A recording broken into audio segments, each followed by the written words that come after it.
I am J Jensen. I live in Walnut Grove. So CJ, what is your qualifications to be a historian for places like Al's place? I grew up there. Literally grew up there. My father's uncle was best friends with Al the Wop, and when Al died, July the 4th of 1961, my father's uncle bought the business from his brother. And what was his name? Jack Molino. He was a local car dealer, Chevrolet dealer here in Walnut Grove, and a pear farmer, pear rancher, and he had other outside business interests as well. My father had just gotten out of college and he was farming. The family gave him a ranch in the backside of Grand Island here, and he didn't like farming. He couldn't stand it. So he went to his uncle shortly after his uncle bought it and begged for a job selling cars at the car dealership. And his uncle said no. Handed him a set of keys and he said, this is your new life. He said, be to work Friday morning. When my dad's uncle bought it, he gave the bartender, Ralph Santos Sr., 25%. He had been Al's bartender for 7 years. And he knew the business. Ralph was just a prince of a guy, hard-working guy, but he just a neat guy, and he was killing himself. Open and close, and just, doing it all by himself as far as running it. So my father's uncle said, come in here, but don't get cocky with Ralph. We need him. He knows his business. We don't. So it worked out very well. My father's uncle had all the money in the world. Ralph was just a hard worker, smart man, and he basically did the grunt work. Got there in the morning, cleaned the toilets, cut the steaks, made the spaghetti sauce, ran the business, going to the bank, things like that. So what did they serve back then? Back then it was steak only, large and small. At lunchtime it was just a large steak. It was really a small steak, and it was a 12-ounce steak. Can you remember how much it cost? Oh, no, because I wasn't even born yet. Oh, okay. In 1961, I wasn't even born yet. At dinner time, it was New York steak as well, either large or small, 12-ounce or 16-ounce steak. Dinner came with just the cheapest French bread you can find, which is Rainbow brand, St. Louis style. Canned mushrooms that were cooked in olive oil and water and salt. A salad that was very simple. Red cabbage and iceberg lettuce chopped up, and French fries. And either one day would be spaghetti with meat sauce, next day would be bolognese with meat sauce. Never the same, and you couldn't get, if you wanted bolognese and they were serving spaghetti, you didn't get it. You got what they had. And it was just steak, and that was it. So how did it progress from there? Who were the subsequent owners, and well, how did you see it evolve? Let's talk about the evolution from there for Al's. Well, when my father went to work there, he was young, 21 years old. He didn't like the clientele, not all the clientele, some of the clientele. As he said, it was just kind of a rough trade. So he ran them all out. And after 4 months, his uncle came to him and said, you've been working here for 4 months and our sales have gone down 4 times. You get 4 months to bring it back up, or you're gonna be out driving tractor for your dad again. So with that, he panicked, and he was trying to figure out what he could do. And back then, Al's it was just kind of it was busy, but it was just kind of, my grandmother didn't go there. It was just kind of rough. He just didn't, So he called up a childhood friend of his in Sacramento and said, hey, what are you doing Saturday night? Nothing. Well, why don't you and your wife and so-and-so and so-and-so and so-and-so come on down for dinner? And we'll meet you at the Firehouse, or we'll meet you at whatever restaurant here in Sacramento, No, please come on down. He said, hey, you're a friend, but the place is kind of rough. He said, make you a deal. Come on down, I'll buy you dinner. Everything will be fine, please. So he coached him into coming down. 10 of his childhood friends from Sacramento, and their wives or girlfriends. And he went back and he told the kitchen, he said, I'll make you a deal. These people are going to tip heavy, and he said, I'll match the tip if you take care of them. They said, sure, no problem. Well, that friend turned out to be, his name was Bobby Warren. His father was Earl Warren, the governor. just with that, every weekend, he would call up his childhood friends to come in for dinner. And it wasn't planned, it was with his buddies. And they came from pretty well-to-do families, and they were having a ball because he'd buy them dinner. And he'd match the tip. So they had a great time. Well, they went back and they started telling their parents about it. Well, their parents were coming down too, but their parents were politicians, business owners, doctors, judges. So the crowd just kind of shifted. And like I said, it wasn't planned, it just kind of happened that way. And then you had the mixture of the local people here, the local farmers, ranchers that are just down to earth, great people. Society was different back then. People drank more than you do now, that's for sure. So that helped evolve, and then the press came down. There was a Tom Horton. He was a columnist for the Sacramento Union. Tom Horton single-handedly probably did more for Al publicity-wise than anybody did. He loved the place, and he was down 2 or 3 times a week. And he'd always bring people that he knew down. And it just caught on. It really caught on with the older families, the established families in the Sacramento, Stockton, East Bay area. And it was kind of a novelty because the place was just so simple, and it just worked. And it wasn't planned that way, it just happened. In the late 60s, mid-late 60s, a company from Los Angeles came up called International Houseboats. And they had quite a few houseboat rentals out of the Walnut Grove Marina. So the families were coming up, and they would spend a lot of time in the meadows. The meadows is part of Locke. So those people would park their boat, walk over to Al's, and it became a hit with the boaters. So business was just unbelievable. It was great. Were they serving anything different by then? No, just steak. That was it, large and small, at dinner time. As part of the novelty was that people that knew the place would bring their friends down for the first time.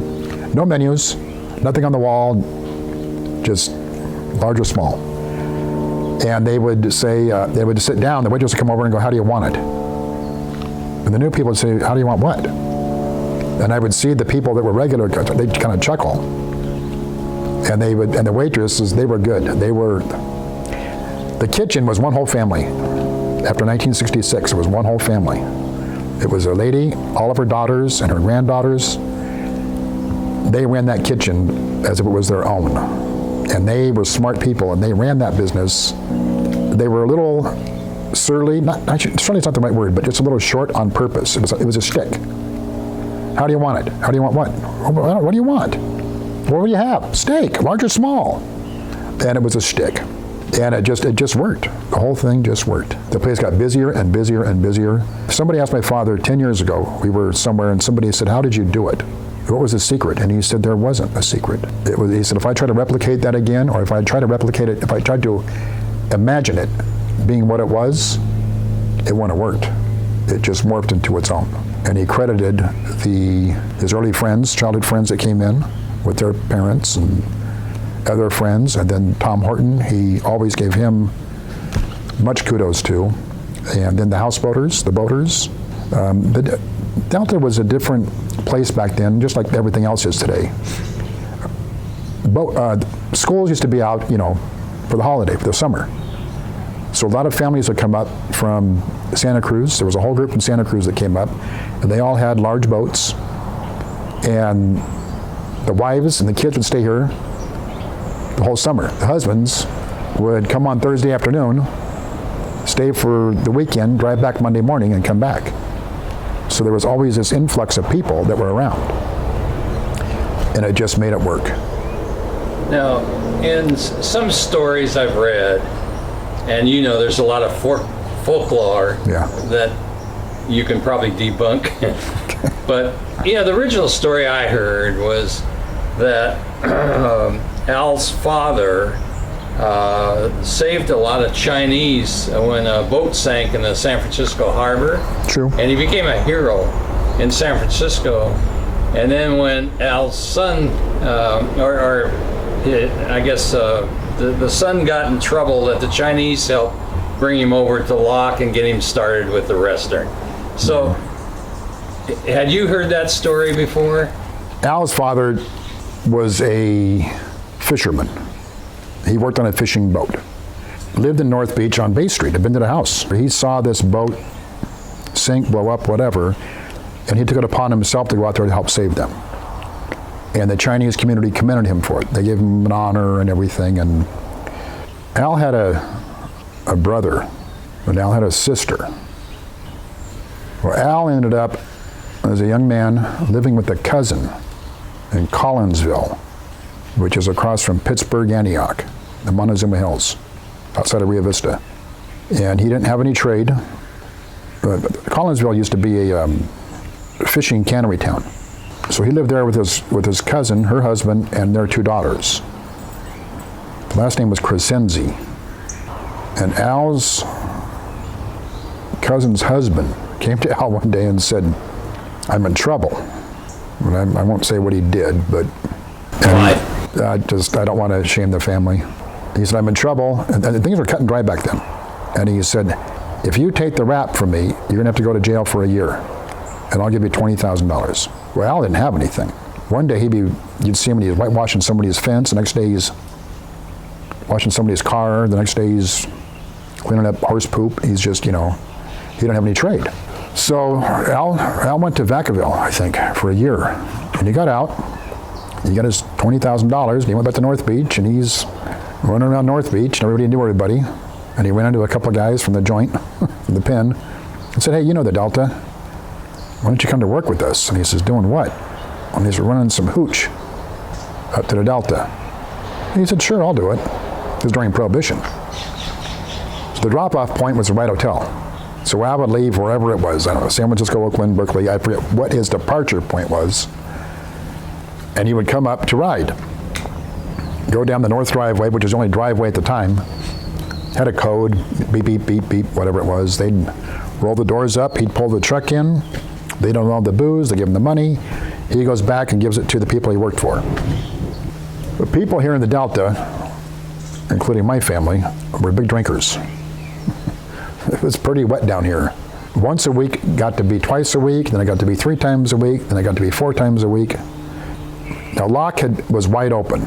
There were 7 or 9 towns in California that were wide open. Gambling, brothels, opium dens, Chinese communities, there was opium dens in Jackson, I know that. And Locke was so popular because it was the close proximity to the capital, 30 miles from downtown, from the capital. So all the politicians were coming down here. So you're talking about what years now? This would have been probably the late teens, early 30s. So Al ended up buying a noodle house in Locke, which is where Al's currently is. It was a noodle house, and it was owned by Lee Bing. And Lee Bing was founder of Locke. He's the one. What? He was the founder of Locke. There was already 3 buildings in Locke. But Lee Bing, when the Walnut Grove Chinese community burnt down in here, Lee Bing was the head of the Chinese community here in Walnut Grove and Nevada City, Grass Valley. He was the mayor of those Chinese communities. So he went to George Locke and said, if you build this town for us, since they couldn't own property, he said, I will guarantee the rents. So Locke said, fine. So the town is built. So Lee Bing had a couple of businesses in town, and one of them was this noodle house in the middle of town. And Al leased that from Lee Bing. And he opened up the business, and he sold sandwiches and candy and Pepsi, sundries, just to keep going. It was his front. He lived upstairs. There's a mural at Al's above the bar, and that was his bedroom. When Prohibition lifted, Al went legitimate, got his liquor license, didn't have to do bootlegging anymore, and ran a business. Tell me about clipping the ties that became Al started that. He was a character. He was, like I said, I feel like I know the man. He died 2 years before I was born, but he was a family friend, and having grown up at Al's, the first 20 years of my life, every day was there. My father took me to work with him every day. And I had to work there at the age of 12 years old, never got a paycheck. Child labor laws never applied back then, but I had the cash register at my disposal anytime I wanted. My dad just write it down. I don't care how much you take, just write it down. When Al went legitimate, he hired a bartender by the name of Ed Cunha. Ed Cunha was from here, local guy, local family. large family. He had a cook named Reggie Chin, Chinese guy. I'm not sure who the waitstaff was. I think in 1953, Eddie Cunha was asked to go to Sacramento to tend bar at a premier restaurant up there that was opening up called the Zombie Hut. His brother-in-law, his sisters, one of his sister's husbands was from Santa Clara, Ralph Santos, and he was driving truck, living in Ride. So he took his brother-in-law's job at Al Ops and tended bar there. And he worked with Al every day. And those were the only two bartenders there were. So then when my father's uncle bought it, he gave the bartender 25% to run it for him. When Al died, he didn't have any children, he was never married. He had a girlfriend, and his girlfriend had the brothel across the street from the house. So he never lacked female companionship. He was always had somebody. But when he died, his brother, who was also Al, one was Little Al, one was Big Al, I forget which one is which. One's name was Alfredo, one is Alfonso. I think this Al was Alfonso here in Locke. Well, his brother owned a restaurant in San Francisco on Van Ness Avenue. He was a partner, and it was always written up in Herb Cain's column. Very tuxedoed, maitre d's, nice restaurant. The brother's wife was a buyer for I. Magnin. They had one daughter. She went to school. She was going to high school at Mills College, prep high school. So they were San Francisco society. Al dies. He gets this place down here. So Brenda's uncle is in there having coffee in the morning, and he's talking to their brother. He's, what are you going to do with this thing? He said, sell it. He said, what the hell am I doing here in Locke? I don't need this thing. He said, what do you want? I think it was $16,000. And my uncle was sitting at the end of the bar. He picked up the phone, he called up his wife, and he said, hey, bring me a check. I'm here at Al's. She goes, okay. She walked in the door 10 minutes later. He wrote a check out for $16,000, said, here you go. The guy looked at it, reached in his pocket, handed him the keys, said, congratulations, you're now the proud owner of Al Ops. Went through the dining room, walked out, good luck, and left. So the bartender says, looking at me, he says, I guess I work for you now. He says, no, he says, you're my partner. And he said, partner? He said, I don't have 2 nickels rubbed together. I haven't gotten a paycheck since Al died 6 weeks ago. I'm broke. I'm behind on my rent. My car's in the shop. I can't afford to fix it. I don't have any money. He said, I know that. He said, I'm going to pay you $2,000 a month salary. Don't steal from me. And then we'll sit down every quarter. We'll split the money up. So Ralph Santos was like, my God, this is great. So he's in there and he's busting his ass. So he's getting there 6 o'clock in the morning. He's closing the bar up at 2, 7 days a week. He's killing himself.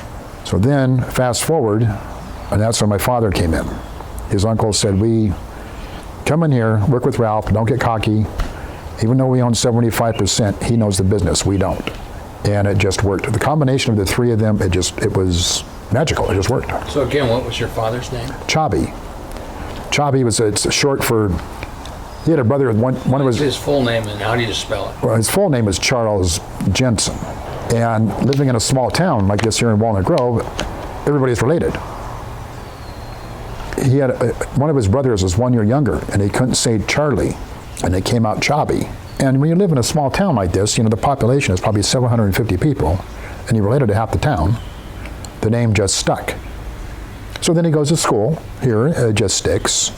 He goes to high school, Cortland, it just sticks. He goes away to college, what's your name? Chabi. It just stuck. Gets out of college, works up at Al's, meets all these people, what's your name? Chabi. And it just stuck.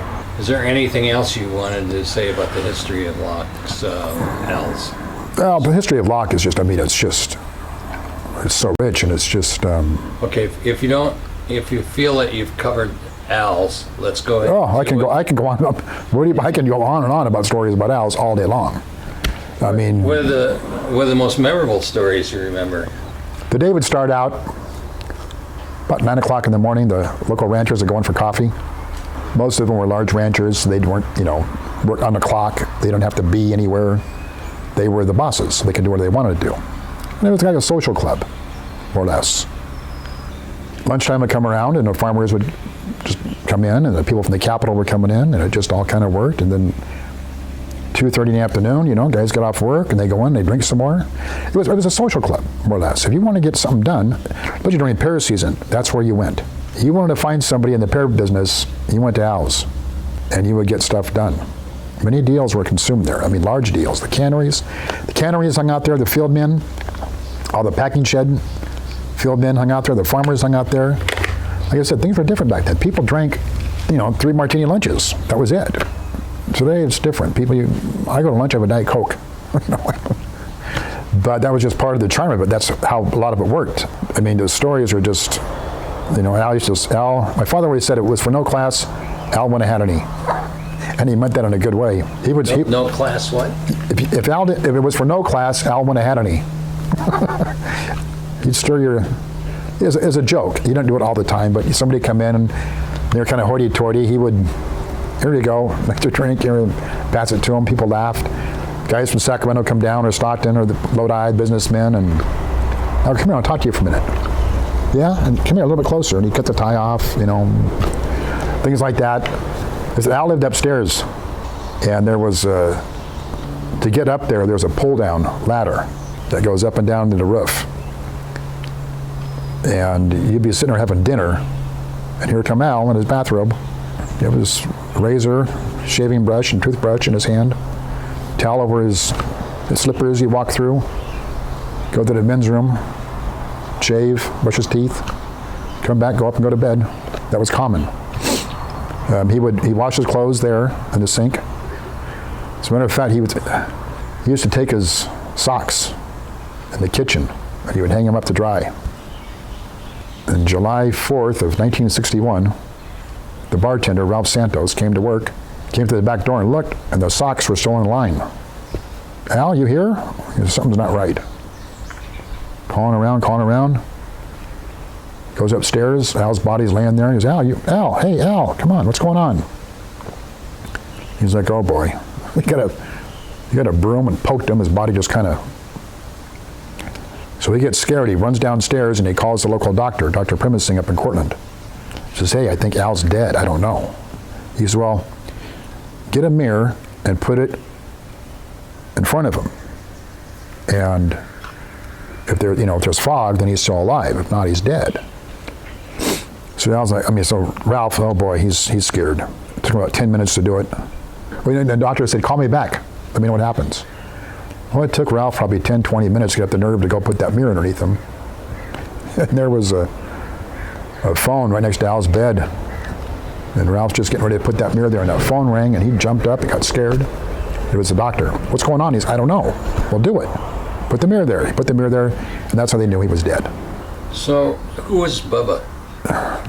Richard Wall, his grandmother, worked at Alma's coffee shop. In 1966, the cook from Al the Wops, his name was Reggie Chin. Reggie Chin did something terrible. My father would never tell me what he did. So my father and the partner, Ralph Santos, through the help of the Chinese community, hid him out in San Francisco. They got him a job in a restaurant in San Francisco. He was running from the law. So they didn't have a cook anymore. So Ralph Santos was at the coffee shop, and he asked this lady if she would want to come and cook.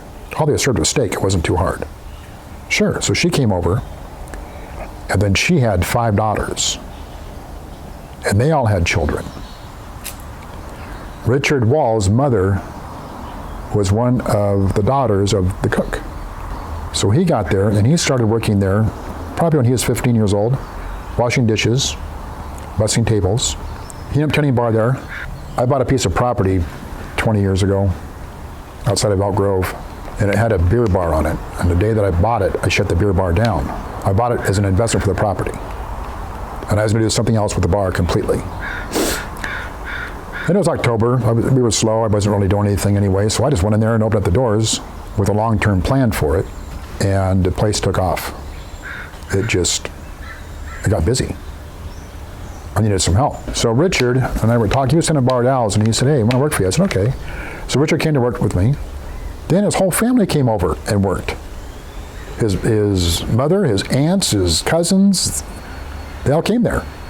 So I feel like I didn't get very far. I was working with the same people that I was when I was 12 years old, and nothing had changed. They were still telling me what to do like I was 12 years old. And I used to laugh about it, and thank God for them, because they legitimized the business that I had. They took me to a level that the place just took off. So Richard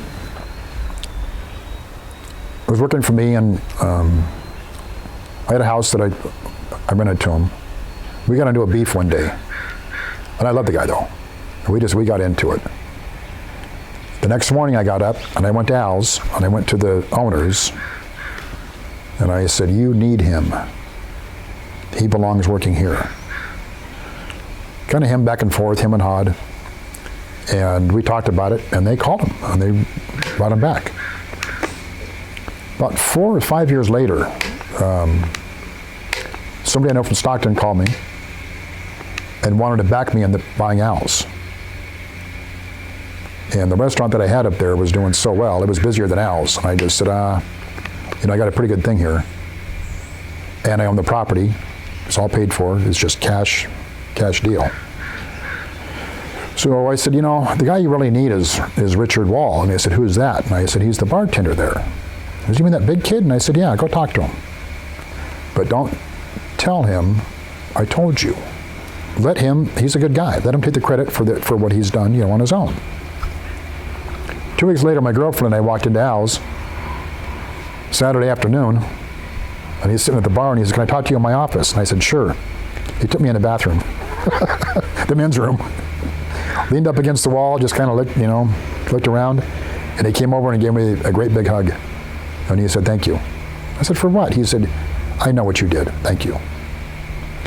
So with that, he was able to buy 50% of Al's. He did a great job.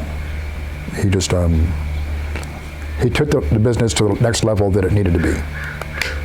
Unfortunately, Richard always had a bad heart. 45 years old, he was married, had a child, life was good, bought a house, had a heart attack and died.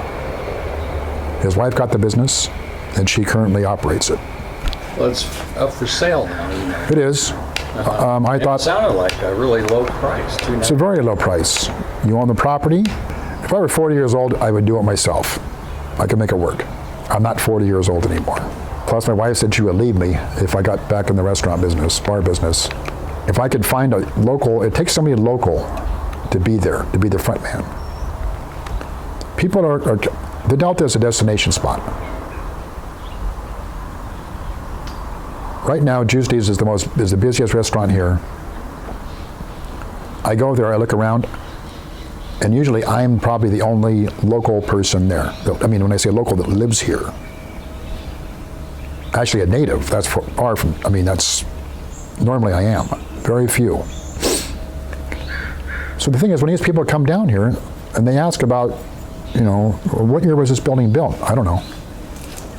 How did I get to, who was Al? I don't know. Well, what's Wimpy's like? I don't know. How do you get the right hotel? I don't know. It needs somebody local that has roots here that can keep the business going, because that's what made it work before. And there just isn't anybody available. So I'm not sure what's going to happen to it. Obviously, I hope that it just, it's a part of me. I can't see it. I hate to see it go. I'm very fortunate to have, cursed and fortunate to grow up there. A lot of good times, some bad times, but overall it was an experience very few people are able to experience. I was very fortunate. Just amazing. The movie stars, the celebrities that came in there, the baseball players, football players, professional football players, basketball players, coaches, singers, movie stars. It was unbelievable. You look out the bar and it's like, oh my God, there's Tom Hanks. My Dad, Tom Hanks, shut up. Knock it off. He's just like, he puts his pants on the same way that I do. Just shut up, go sit down, go get outside, go across the street, work in the warehouse, you're bugging me. When did the bikers discover it? Oh, the bikers. Back in the 70s, when the bikers were bikers.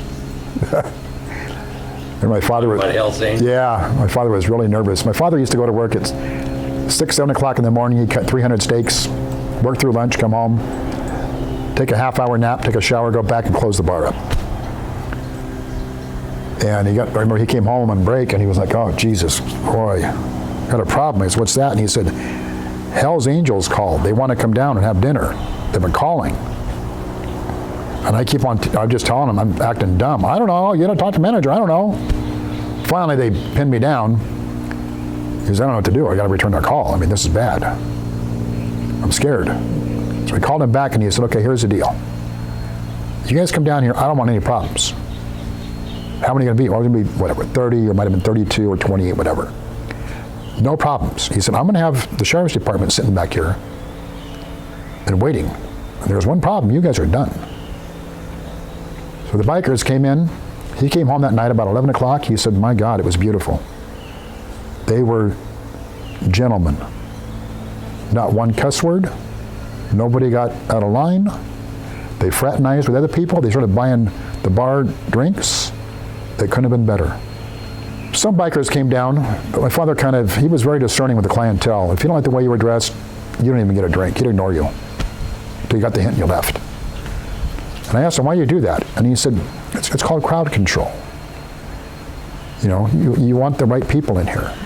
You've got to control them. Another way that he did it was a jukebox. He handpicked every song on that jukebox.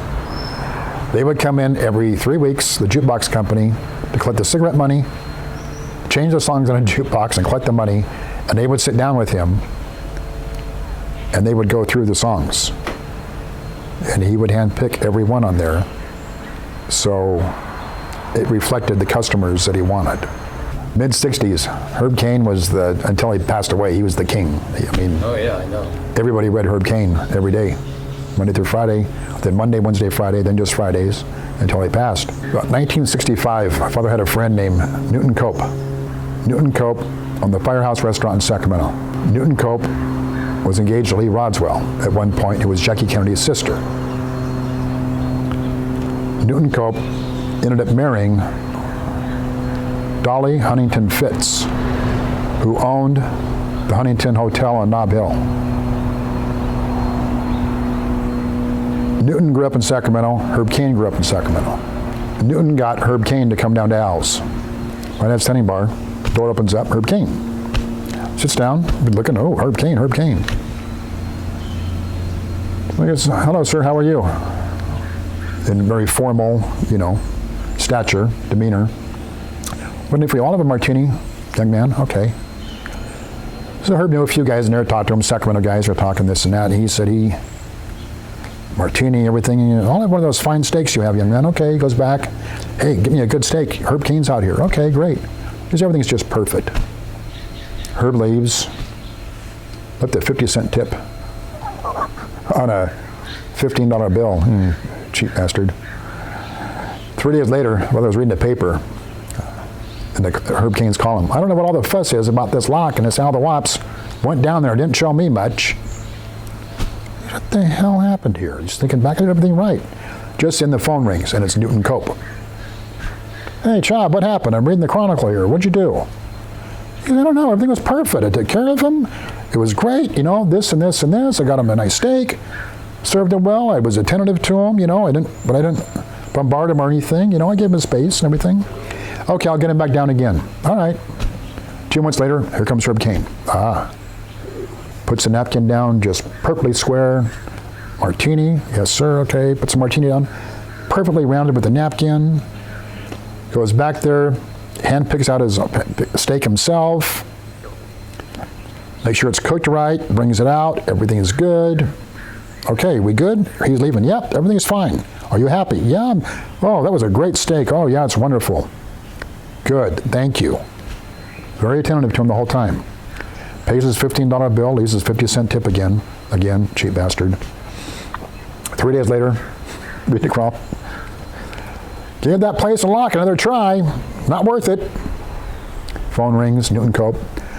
Okay, Choppy, what's going on here? We got to run through this thing. He says, I did everything right. He came in, I put the napkin down right, squared with the bar, I centered the martini on this. I went back, I hand-picked the steak out myself, made sure it was cooked right, but everything was great, Gave him the bill, he paid it. He said, what? You gave him a bill? He says, yeah, I gave him a bill. He said, oh, no. He doesn't pay for anything. He said, how in the hell am I supposed to know that? I'm not in San Francisco, I'm over here in Locke. How do I know the game? I'll get him back. You comp him next time. 2 or 3 months later, here comes Herb Caen. Sits down at the bar, he goes, martini, Yes, sir. Okay. Makes his martini. Here you go. Kind of flops it down in front of him with the napkin and goes about his business. This and that. Goes back, gets him a steak. Make sure it's a good one. Cooks it, brings it out. Oh, young man, how much are you there? No, I got this. Oh, no, I insist. I always pay. No, I got this one. It's on me, Mr. Kane. Okay, well, have a good day. No tip. Walks out. 3 days later, Al the Wops, the best thing since sliced bread. A lot of celebrities were in there. I can remember, being a kid, meeting John Madden. John Madden and his wife and 2 sons are my age. Tom Flores came in several times from the Raiders after John Madden. My dad would be, I remember one time he was sitting there, he's working, and this hippie comes in, kind of looking at the guy, thinking, kind of sized him up and everything. Is your name Chavi? He goes, yeah. He says, well, Bill McAllister from Slough House told me to come out here. He was a thoroughbred guy from outside of Sacramento. Prized horses. He said, oh, how you know him? He said, well, I just bought a horse from him. Oh, okay, so he figures, well, they're expensive horses. And there's a guy, he said, what do you do for them? He said, well, I'm in a band. Oh, what's the band? Doobie Brothers. He says, what? Yeah, the Doobie Brothers. My dad had just bought the new Doobie Brothers record for me. He goes out to the car, gets it, sign this for my kid, okay. And at the time he's sitting there and this guy comes in, oh, you know so-and-so? Yeah, and I was looking at him, he goes, I know you from somewhere. Yeah, I'm on MASH. It was Frank Burns. Richard Deacon, Mel Cooley from Dick Van Dyke, he was a regular. So what about the author of the Perry Mason stories? The writer that would hang out in Earl Stanley Gardner. Queen Houseboat. Earl Stanley Gardner. Yeah. Earl Stanley Gardner loved the Delta. Earl Stanley Gardner fell in love with Justy's first, which they're my godparents, Bo and Dolores Marias. Dolores Marias was the owner's daughter, Justo Justy's daughter, and she married a local guy named Mo Marias, who was just a charisma plus, one of the greatest guys ever in the Delta. And she ran the business and he tended bar. And Earl Stanley Gardner came in and just fell in love with both of them. So they became very, very good friends. And back in those days, the 60s, when it came to volume, Al's was by far number 1. Monday through Friday, lunches were always 200 lunches a day. 300 Saturdays, Sundays. Monday night dinners, 100 on the average. Tuesday, 150. Wednesday would be 2 to 250. 300 on Thursdays, Saturdays, and Sundays. 400 plus dinners. Sundays were always 300. Tony's was next. Tony would do about 150 dinners. But Tony was a dinner house. He wore a tie, his wife wore a dress. Very nice dinner house. And then Justy's did the least volume. Now it's ironic because Justy's is the busiest one, and the other two things have changed. Earl Stanley Gardner just falls in love with Mo and Dolores. So they take him around different places, and they take him to Locke. And they took him in to meet different business owners, and they took him to Al's. Didn't like it, and didn't like my father, one bit. Why? He said the place was dirty, and he thought my father was arrogant. Never wrote about it. And Mo and Dolores, who were best friends of my family, obviously they're my godparents, they tried to sway him to come back, and he just said, no, I don't like it, and I don't like that young man. Rubs me the wrong way. Never wrote about it. Wrote all about Locke, Connie King, the Young Chung Market, everything else, but he never wrote about Al's. Just wasn't his cup of tea. But I've got 4 books in here that are in the back house there. Yeah, there's 4 of them that I have. That are Earl Stanley Gardner books, and Mo and Dolores Marias, and with pictures of their son, who was 15, 16 at the time, Mark, who's now 70, are featured throughout the book. Pictures everywhere. But Al's, nope. Nothing to do with it. Is there anything else you want to say about Al's before we go on to just general Locke itself? Well, I just hope that whoever gets it will give it its due credit and due justice of what it was, because what it was is what why it's still around today. And the place it's an icon place, and it just, I just hope that whoever buys it, I just hope is respectful to what it was, because that'll make it work. It's a destination place. You gotta take care of those people. The locals are your bread and butter, but they're not gonna be there every day. And there's not enough business locally to support these restaurants. They have to count on outside people. Take care of the outsiders, take care of the tourists. That's how it worked before. That's what made us so famous. Just give them good service. Food is always mediocre, my father said. One night, I was busting tables or washing dishes, whatever I was doing. Busier than hell. I remember my father coming back and telling the kitchen, let's go.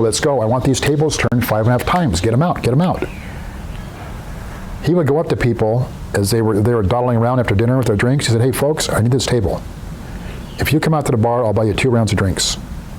Hey, no problem, great. Place is busier than hell. It was a Saturday night, he was tending bar with a partner's son. And when it was all said and done, dinner was done, my dad said, I need you to stay here and help me close up. It was that busy. And he used to go, what he would do is in the morning, he would cut so many steaks, and he had a notepad. And he would write down how many he cut. 200 large, 300 small. And count what he had left over from the day before. And the gals in the back would mark down every time they cooked a steak, she would mark it down. 1, 2, 3, 4, 5.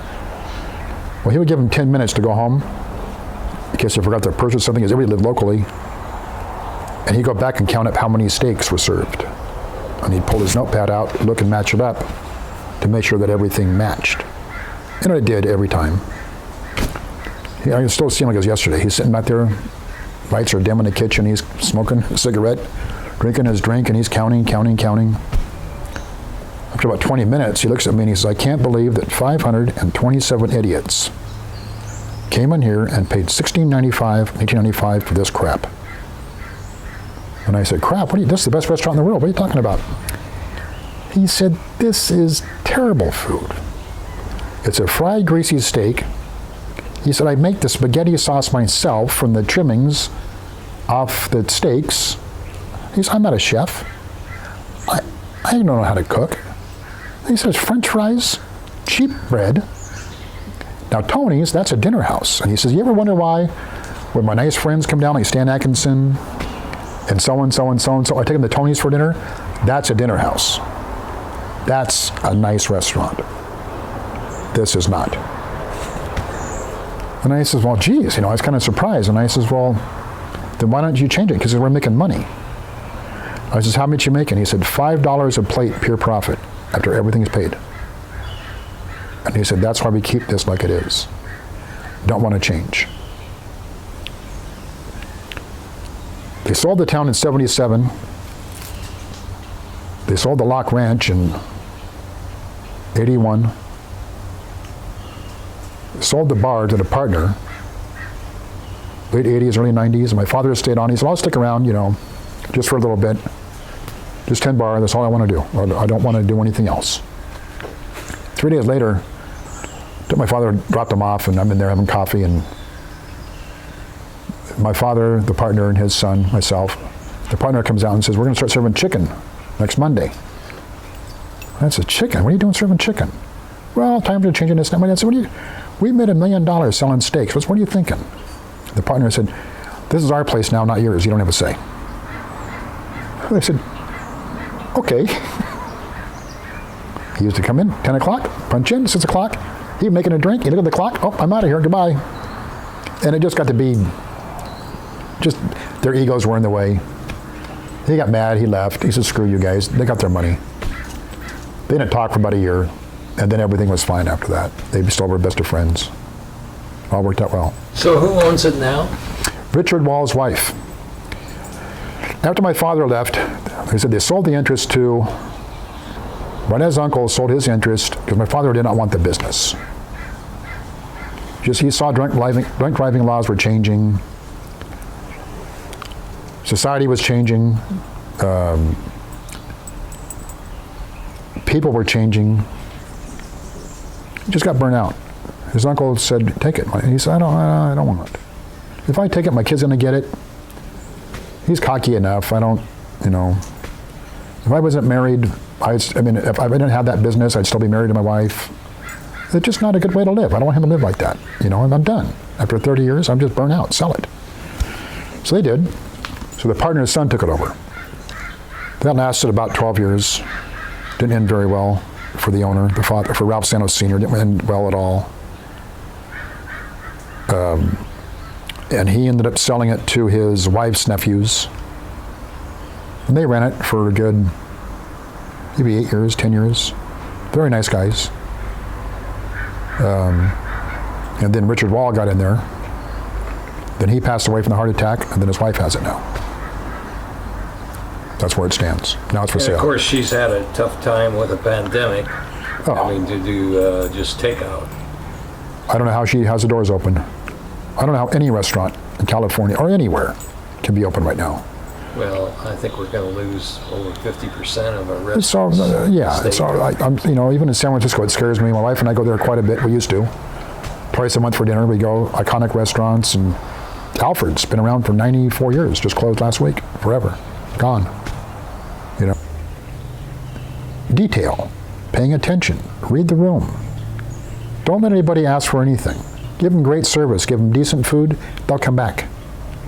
But if you have decent, my father said, if you just have mediocre food, which he said they did, we have to make up for it with service. So if you don't have the service, they're not going to come back. You can serve shoe leather, and they'll come back if they're treated well.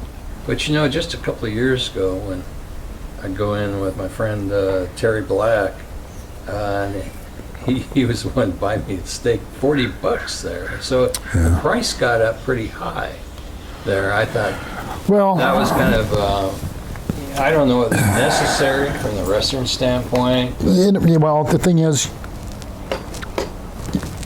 you got to now. There's 5 kinds of steaks, 5 grades of beef. Used to be A up to 4A. 4A was the best steak you could get. Very lean, no fat. Al's always had AAA. And I asked my dad, how come you don't have the best? And he said, the best does not have any fat cap or marbling. That's what makes a great steak, is the fat. It cooks, especially the way they did it, because they have a flat grill, flat iron grill, 36 to 48 inch grill. And he said it cooks on its own fat. So now today, you've got prime, select, choice, and no roll. So a lot of these restaurants, especially people that have never been in a restaurant business before, they don't realize the difference. They'll buy the cheapest steak they can and serve it and try to pass it off. Well, you can taste the difference. You want a prime steak, you're going to pay for it, because they're going to pay for it. In a restaurant business, something costs you $1, you better charge $5. You better budget for it, because there's going to be waste, there's going to be theft, there's going to be. So you try to round it out in a budget. You better have your food costs down to 28% if you want to make it, because you got to have a budget. You have to have a budget in a restaurant business, like any other business. There's a budget: 2% insurance, 17% for labor, 5.2% for employee benefits, paper goods, 0.05%, liquor, 17%, and there's a budget. And you got to watch that budget. One of the things that made Al's so famous, my father's uncle, who owned it, Jack Molino, had an awful lot of money. He was a very simple man. You wouldn't know it. But he had business partners that were pretty savvy guys. And sometimes he wanted to lose money. Sitting there as a kid watching things go on. I remember, I'm 12, 13 years old, and I see 4 young gals in there drinking for free. What do you? Nothing. I got it. Okay, what's he up to? And I asked him one night, I said, how come you're letting all these good-looking gals drink? And he said, because the good-looking gals don't have any money. They're all young girls. They're 25 years old, 24. They're broke. And he said, you notice that the ugly girls have to pay. And I said, yeah, why? Because if the girls come in, they know they can drink here. They're going to bring their good-looking friends down here. And then the guys are going to be fighting to buy their drinks. The guys come in, they end up paying for the drinks. It brings more people in. We end up making money. He said, I may give away $20 worth of booze, but because of that mind thought, we're making $1,000 in booze. And that was one of the reasons that caught on, because there was always good-looking girls in there. And all the guys would come down. One afternoon, I go in there about 3 o'clock to work. And this guy is just, there's 4 really good-looking gals sitting down at the very end of the bar. Probably 24, 25. And this guy is just dirty. He's just gross. And he's hitting on this girl, and he's like, oh, yeah, you know, hey, baby. Cussing and every other word's after this, after that. He's bugging my dad, I can tell him. And I'm just looking at him. And he's hitting on this girl. So she orders a drink, you know, and he doesn't offer to pay for it. My dad shakes his head. He goes, yeah, hey, barkeep, give me another drink. When I kind of annoyed, hey, effer, give me a drink. I said, give me a drink, give me another Jack and Coke. Okay. The guy's looking that way. He takes his glass, and he just fills it up with Jack Daniels, all the way to the top. Splash of Coke. Here you go, buddy. And I'm watching this. Within 10 minutes, the guy's just, he fell down. I said, how would you do that? I mean, you gave that guy all that booze. It cost him money. He said, that's how I got rid of the guy. If I'd have kicked him out, I would have had a fight. Don't need a fight. Bury the guy. He was on his way anyway. This way, he made an ass out of himself. He took care of himself. He's gone. It was worth it to pour 4 drinks in there just to get rid of him. So, again, it goes back to the crowd control thing. You know, like I said, the jukebox. My father always wore nighttime dress shirt, always. As they got busier and time went on, I remember he hired this guy from Sacramento to come down and tend bar, and the guys, okay, what do I do, this and that? My dad said, well, you know, you work here, you do this and this, and I want you to do this. And he said, and you got to wear a dress shirt every shift you work. He said, I want to see you wearing a t-shirt. Your shirt's going to be tucked in. The guy says, well, okay, but it's kind of a casual place. He said, that's the difference. And he says, people are driving 30 miles to come here and eat. They go home, they take a shower, the wife puts on her dress from the cleaners, their husband puts on his press shirt from the cleaners. You want to appease these people. You want to relate to them. You want them to relate to you. So you want to dress nice. The place is a dump, but show a little bit of class. And that was kind of the philosophy of the whole place. It's a dump, but show a little bit of class. Take care of your customers. Treat them well. That's your bread and butter. And that's how they made money. Like I said, nothing was planned, it just worked. You go out there today and try to do it that way, won't work. It was just a different time, different era, different society, people were different. So what would be your recommendations to a new owner to be successful? Be there. The owner's got to be there. Somebody's got to be there. I mean, it's your money. Watch your money. The restaurant business it's tough to make $1 anyway. You don't need somebody being your partner that isn't your partner. I mean, that's the thing of the restaurant, but you gotta sit there and you gotta watch the back door, you gotta watch the cash register. And take care of your customers. And don't have an ego. You just can't sit back and say, oh, geez, I own this place. And no, you're a conservator for the stewardship. If you treat it well, if you respect the place and the customers, it will pay you back. And that's what it takes. And that's why I said I can't think of one kid up and down this river from the Freeport Bridge to the Antioch Bridge that's 25 to 35 years old that I can put in there. If there was, I'd do it. But I've looked around. Past 6 months, I can't find one. So why do you think there's such a societal difference today?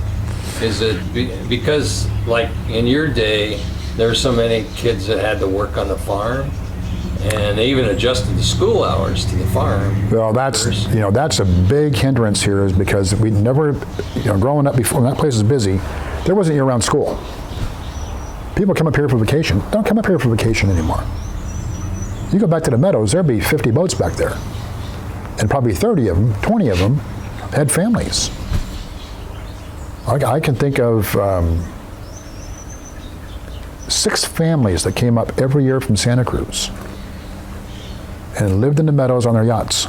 So what happened to the meadows? Was it the state let it go, or something happened? The Algeria the green stuff came in that area, I think.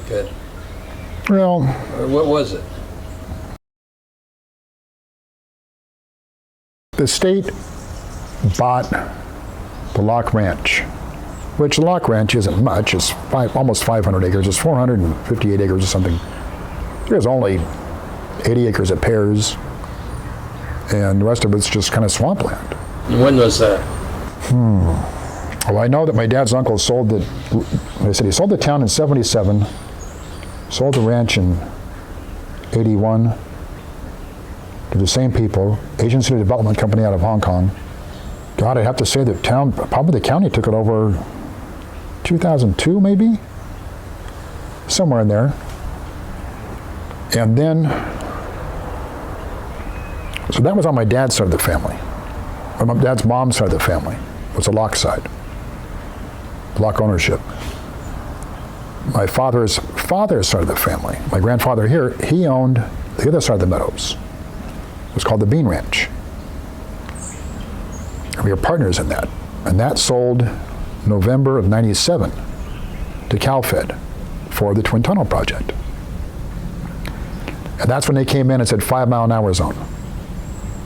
As a kid, I'd water ski right through there, up to the point where all the boats were lined up in the back on private property.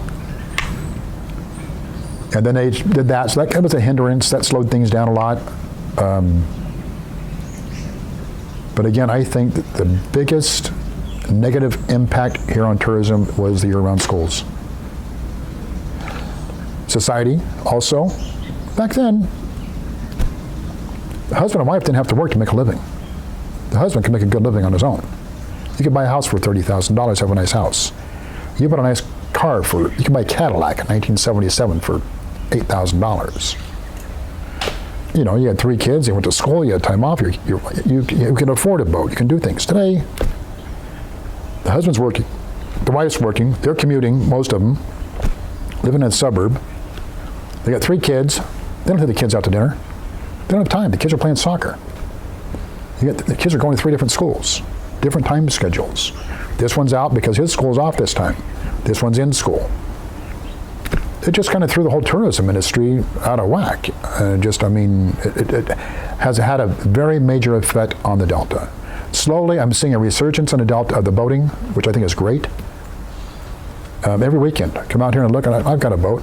I'm out in it every weekend too, and I see more and more people coming out. And it's great, and just amazing. These boats, though, they're $150,000 ski boats. Geez, you know. Good Lord. $150,000 for a ski boat, wow. At one boat show in Discovery Bay, when the boat dealer said he sold all of them he had that weekend, yeah. And I said, where's the money coming from? He says, trust fund babies. Yeah. I was down there 2 years ago at the boat show, and there was a boat down there, 36-foot boat for $1.1 million. And it sold. Well, the boat just sold. Come on, take a board. Look at it.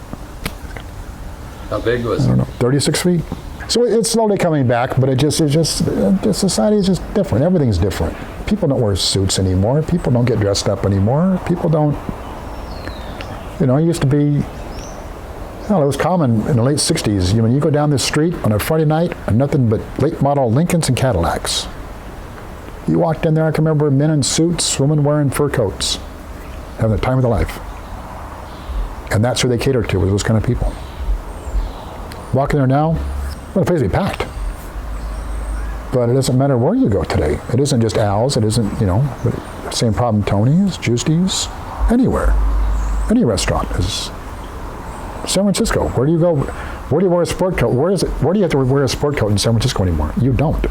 Gary Danko is the only restaurant you have to wear a sport coat. That's it.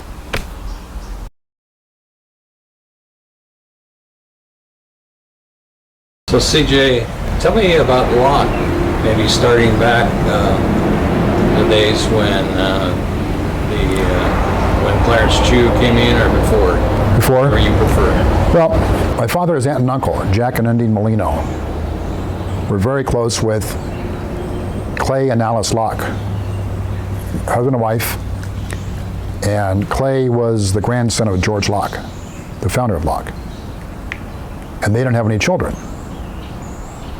So one day back in the 60s, they get a letter after Alice Locke passed away that there was a reading of the will. And they had to go. All right. So the day of the reading of the will, they come in the house, they have their coffee with my dad, they got their dress, suit on and everything, and, well, okay, heading up to town. And it's okay, well, let me come back, let me know what we got. So they came back about 2:30, they walked in the bar. My father made them their drink and says, what did we get? And they both just kind of sat there, just wide-eyed, mouth open. I said, well, what did we get? Did we get a ring or a rocking chair, a painting or something? They looked at each other in unison. And at the same time they looked at each other in unison, they said, we got the town. And I said, what? We got everything. The town, the ranch, everything. Well, holy crap. Okay, great. That's nice. They didn't need the money. They had more money. They couldn't spend their money. They had so much money. So, all right, so they get to town. The first, back then, with the town, they own the town is a separate parcel from the ranch. It's 10.5 acres. They owned all the land and 22 buildings. And if you had a house, your rent was $15 a month. If you had a business, your rent was $35 a month. This is towards the end of it, of the ownership. Rent was due on the 5th of the month. And just because my father was there at the bar, tending bar every day, they also put it upon him, he had to go around and collect the rent. And he'd have all the rent collected by the end of the month to give to his aunt. Starting about the 3rd of the month, he'd go knock on doors. Mrs. Jang, it's Shabby. Give me $15. Mrs. Jang wouldn't answer. Move on, next building. Get the rent. Trying to chase all these people down to get the rent.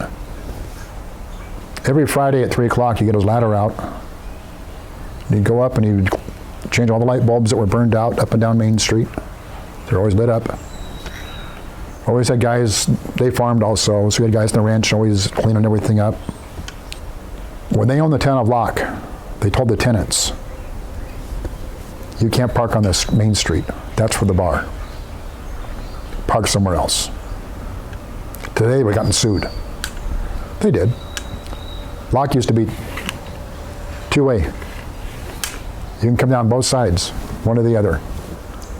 And if you got down there, whoever got there first, he had the right of way. The other guy had to back up. But his uncle put Locke on the National Historical List. I think he started in 1969 to 1970 because he didn't want to see the town destroyed. He didn't want to see things change.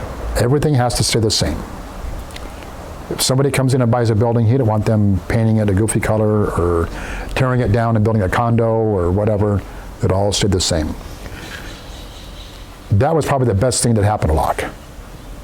And again, it was just a fluke deal that worked out well. It really wasn't planned, but it saved Locke.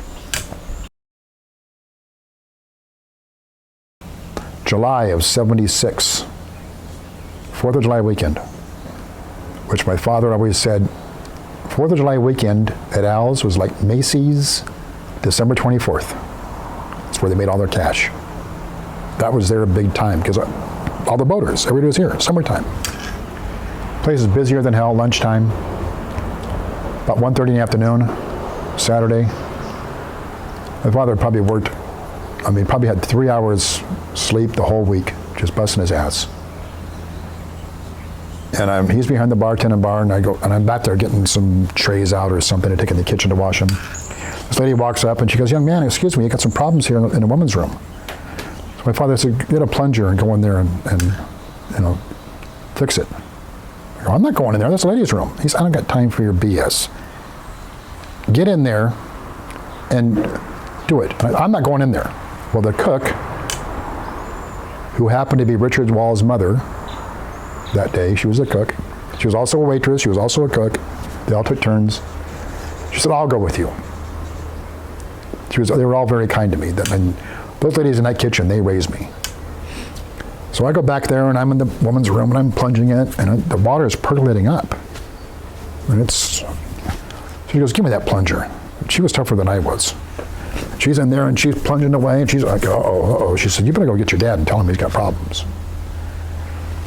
So I remember walking out there, and he's standing behind the bar, and he's looking at me, and I said, hey, you got a problem here. He said, only problem I have is you're not in there fixing it. Get it fixed. And I can hear this little trickle. I look down, and there's water behind me. He looks, and he goes, oh, my God. He comes running through. He goes in there, and he's in the plunger, and he's just with all of his might. He's going on for 2 or 3 minutes. And the cook says, just give it up. It's done. He goes over, turns the jukebox down, places Pat. Hey, folks, I'm sorry. Water's coming out of the woman's room. I got a problem here. I got to close up. Believe me, it's worse. It's harder on me than you guys. Went back to give everybody was having a meal. He said, here's my card. It's free. There's 8 of them, good for 8 free lunches. 4 of them, good for 4 free lunches. Please come back. I'm sorry. Place is closed up. Gets them all out. He's on the phone making phone calls. The gal's in the kitchen. Okay, CJ, let's go. No, I'm going to stay with my dad. I said, no, you're not. You're going to come home with us. He's in a bad mood. Get away from him. All right. So 8 o'clock at night, I'm hungry. Geez, I want something to eat here. Don't have any money on me. So I ride over to Al's to go in the back door to get some money out of the cash register. And my father he's in the dining room, in the tong room, which is the side of the dining room. And he's got the local ditch digger there. My father wasn't a physical guy. He didn't do much work himself, but he was back there. They got the floors torn up, and he's shoveling. Hey, Dad, I'm taking $20 out of the till. He don't even answer me. It was just not even. Get on my bike, go get a pizza, go home. Wake up in the morning. He's not in his bed. His car's not there. No surprise. He probably maybe met somebody last night. Ride my bike back over to Al's. Have some cereal. Make myself breakfast. Now he's out behind the building, in the alleyway. And he's got about 6 guys from one of the ranches there working with him. Still wearing the same clothes he had on the day before. I make my cereal, get my $20, take off, leave. Go do what I got to do with my buddies. Come home about 3 o'clock, and he's sitting there, and he's just wiped out. And I said, what happened? He said, got a broken pipe. I said, what do you mean? He says, I remember telling me the whole town is like a condominium complex. When it was built, all the electrical runs from building to building to building. All the plumbing runs building to building to building. All the sewer runs building to building to building. So it's all connected. And somewhere is a leak. I've got a broken pipe somewhere. So he got some construction company in Sacramento to come down.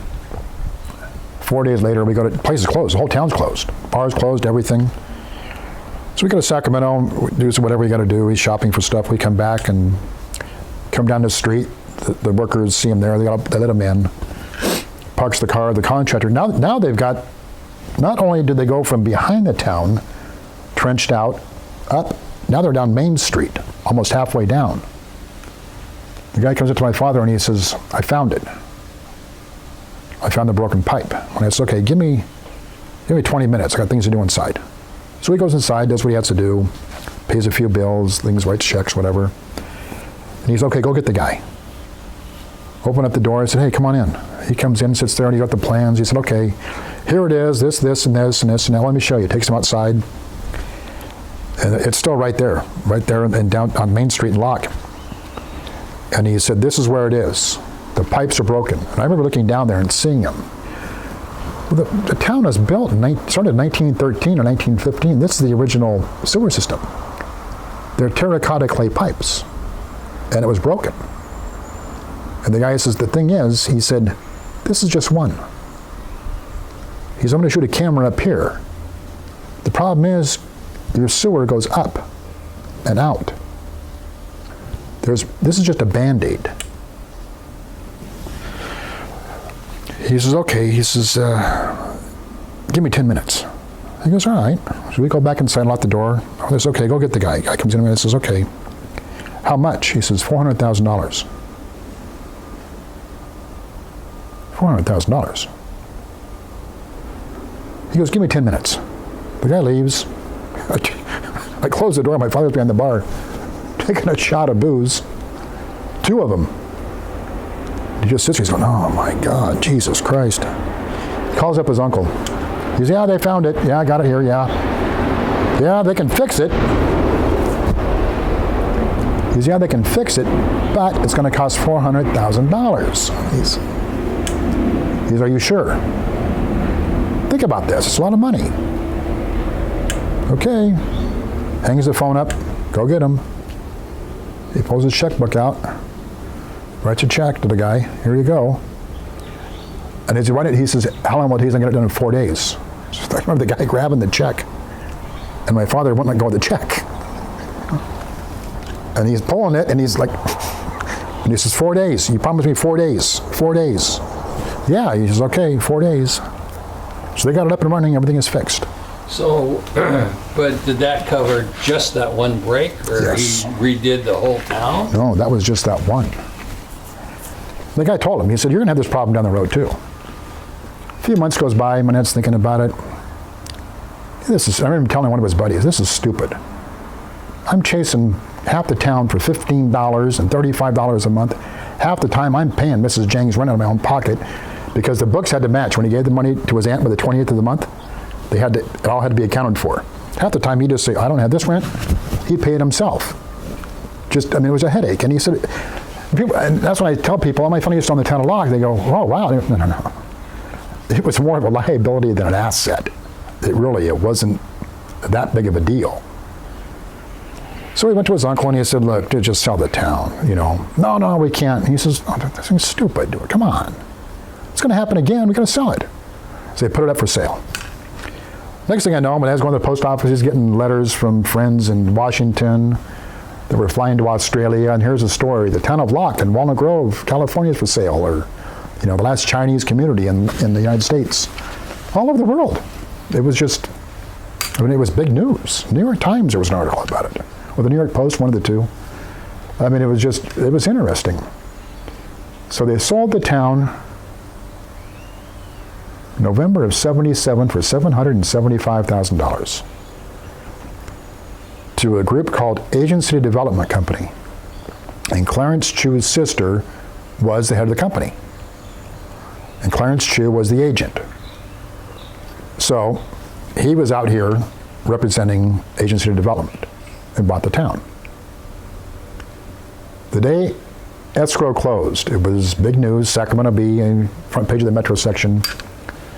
My dad's buddies are up there drinking coffee in the morning, all of his cronies, going on and on about things, asking questions and this and that. And he says, well, how much rent do you have to pay now? And he goes, oh, shoot. He goes behind the bar, he pulls the escrow papers out, he looks, and he said, shoot, there's nothing in here. He goes, oh boy. Calls up his uncle, he says, hey, did you work anything out with Clarence, for a rent? There's nothing in the escrow papers. And he goes, you idiot, what the hell's wrong with you? This guy could charge us 10% of our income or 20%, he can put us out of business. Oh, Jesus Christ, he's stressed out, he's upside down for 20 minutes. He calls up Clarence, he says, hey, Clarence, this is Chavi. He says, I was standing right there, and he says, I hate to bring this up, but geez, buddy, going through my paperwork here, and he says, I don't see where we put how stupid it was, a provision for our rent, which before they were paying themselves $35 a month. He says, yeah, you're going to raise it? And he's going, yeah. How much? He goes, okay. Hey, you going to be in your office for a minute? He goes, yeah, I'll be right there. He hung up the phone. He reached in his pocket, and he pulled out $3,500, $4,200, whatever. That's what happened. He says, yeah, he's going to raise it all right, 10 times, $350 a month. He says, I'm going to go give him the full year's rent right now. That way he can't change his mind. Ran over there, gave him the money, came back. Clarence was great. he was just wonderful. So then they came back, and I remember Dad saying that now they want to buy the ranch, which was 484 acres or something. And he said they want to put a park in there, an amusement park, and there's a yacht club. And they showed my dad the plans. They gave him a set of plans. He's looking at it, and he's going, this isn't going to happen. They're not going to get it. Clarence, are you sure? Oh, yeah, we can do this. We can do this. All right. Sold him the ranch, I think, in 81 for $1.8 million. Clarence obviously never was able to build his Disneyland there, or his marina, or anything. What was the objection to it from the public back then? Because it sounds like a great idea for attracting tourists. Honestly, I don't really know that there was a public outcry against it. I just think that a project that big, the county just didn't want it. The state didn't want it. Probably because it's in the middle of I'm assuming now, I don't know, but I mean, it's in the middle of nowhere. We don't have any infrastructure here for roads, really. We got a 2-lane road here. Any large development here couldn't make it. They tried to do one in Clarksburg, but the sugar mill 5 years ago. And they got shut down because 2-lane road from the Freeport Bridge all the way down. And that's a 3.5 mile stretch. You've got a stretch to I-5. And back then, they couldn't even imagine the traffic that we have now. It wasn't. And that's just my assumption, I don't know. But there was just, no, they don't want it. I think the people here wanted it. I never heard anybody oppose it. I know my father wasn't against it. He thought it was great. It was a good idea. If he can do it, but he didn't think they could get it done. So tell me about when the Sacramento County CHRA came aboard and started redeveloping Locke. There was some discord with the town, Clarence and the county. Clarence had asked the county for money to fix the sewer system. County said no. It forced the sale of Locke to the county, to the group that bought it. At the time, I thought it was a really good thing because now finally the building owners can own their land. Sounds like a good idea. The state, county, whoever, the agency that ran it, they did their part. But it kind of seems to have backfired because the town's just in a civil unrest. They're all fighting with each other. They can't get along. And I don't understand, in a town so small, I kind of stay out of it. I know both sides. Both sides, they're great people. Well, their downfall was the clause of the right of first refusal. Yeah. That had good intentions to try and bring back the Chinese to Locke, but it's like you say, it's backfired. Yeah, it's backfired, and it's a civil unrest down there. It's terrible, and it's just you have a town that's 2 blocks. They don't get along. And like I said, I know both sides. I know the first side very well because when I was a kid, that's James Motlow was the first one to come into town, really, that was kind of spearheaded everything. So what did you think of him? I think James Motlow was the best thing ever happened to that town. Okay. Russell Looms also. Great guys. When they came in, it was funny, and James told me this story himself. He was in Locke one day, he's walking around going, wow, I love this town, whatever, 1972 or 74, and he had long hair like everybody did back then and a beard, and he's asking people in town, oh, who do I go talk to? Oh, this guy named Jack Molino. Oh, that's the guy right there, he owns the town, he owns the bar. Go talk to him. So he walks up and he says, hi, Mr. Molino. My name is James Motlow. God, I'd like to rent something, you got any building? Yeah, I got a building over here, let's go look at it. Shows him the building or something, he's okay, go see my nephew in the bar. He runs the bar for me, he'll take care of this. So James says, he walks in, and my father just never saw him before, but he's assuming that's the guy, only guy behind the bar. Couldn't get his attention. Hey, can I, just ignored him, going back and forth. Finally, about 10 minutes, he goes, hey, are you Chobby? He goes, yeah, why? And he says, well, your uncle sent me in here. I just rented building, whatever, number 12. You what? We're in building number 12. Ah, God. And James said because he was a hippie. Or he looked like he had long hair and a beard.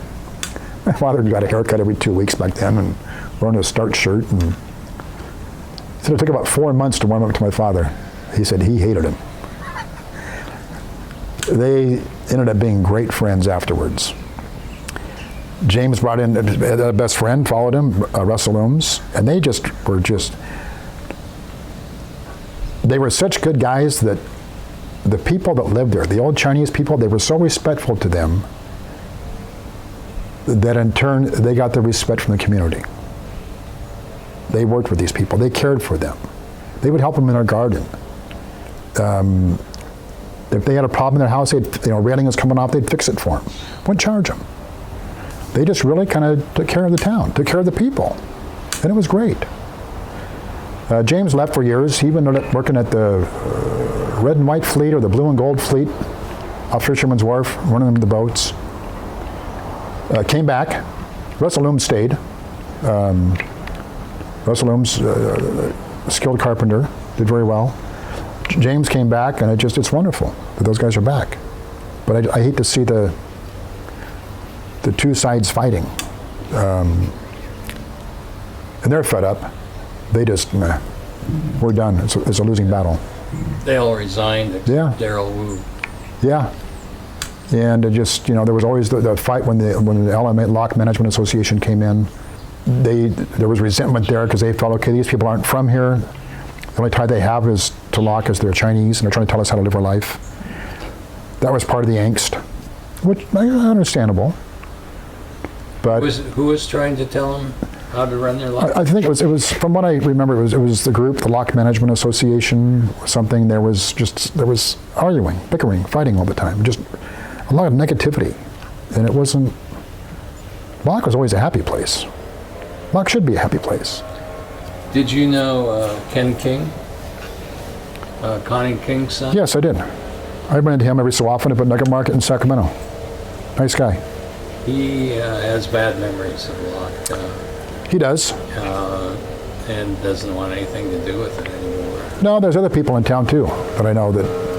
Do you know anyone else that grew up in Locke that would speak well of Locke? Because I'm having trouble finding people.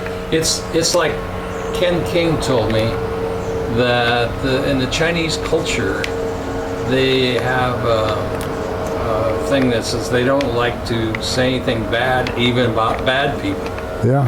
And so I think that's why it's been hard to find people that grew up there that would talk about it. I think a lot of them, it's just with the culture, the people that I know that grew up there, it's more of a respect for their culture. That's how I see it. They just very sacred people. They're very low-key, unassuming, humble. And they just don't want to talk about things. Now, Ping Li, he was Li Bing's son, the founder's son. What happened to him? He passed away, old age. He was 80, I think he was 80, 82 years. No, he was older than I. I remember his 80th birthday. Probably 85, 86. Great guy. So what do you see has to be done to be a peacemaker for Locke to turn it around? Huh. Or is it just going to become a ghost town? No, it'll always be there in some form or another, I think, but there just needs to be respect from both sides. From both sides, for both sides. And just sitting down in a rational way and hearing each other out.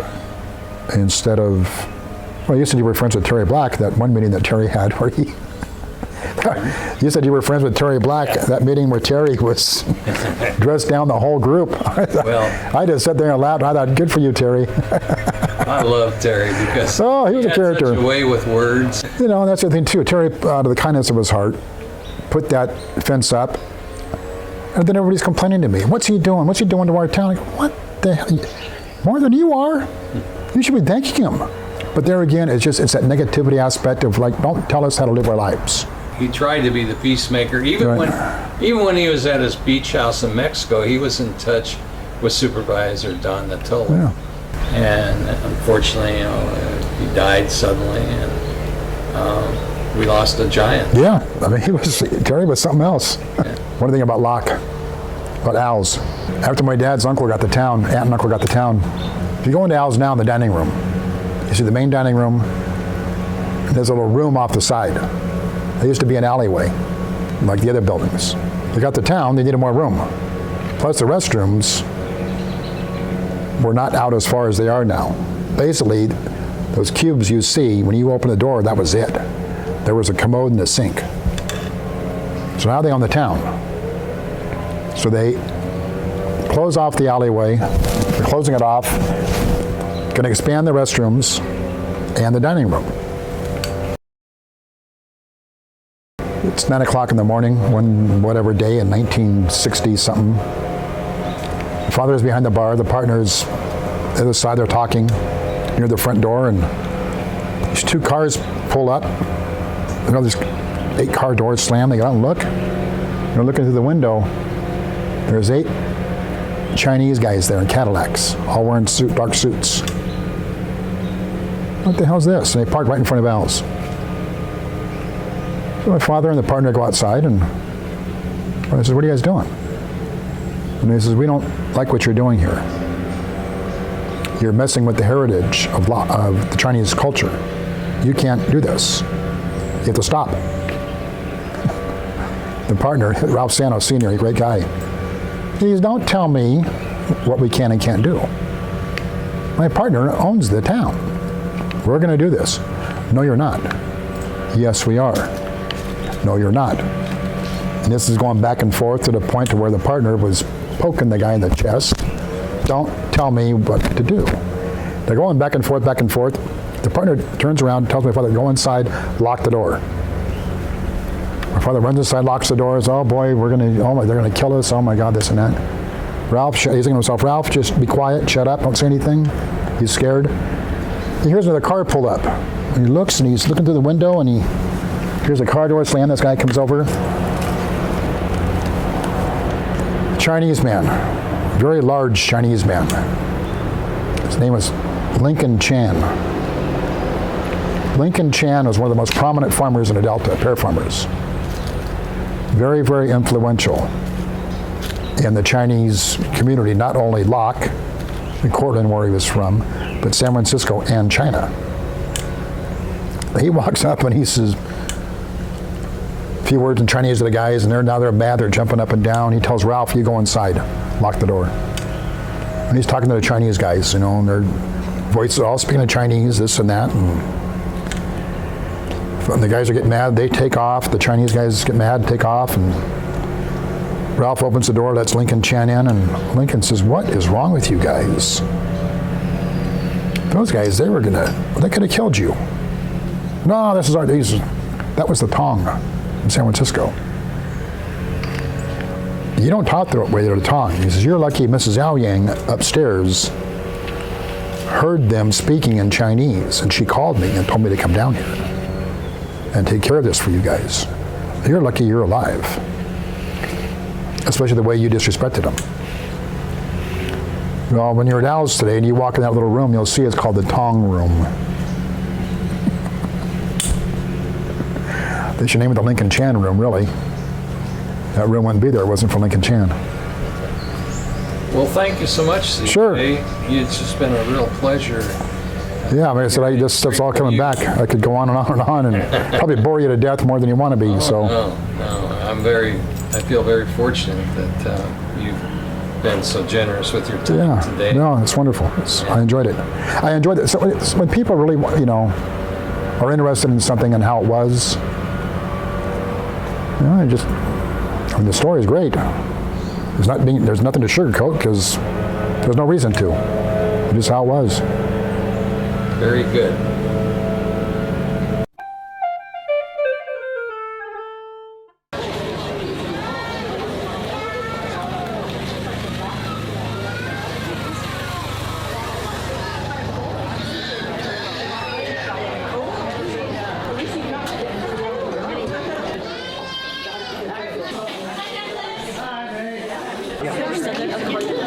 Okay.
go.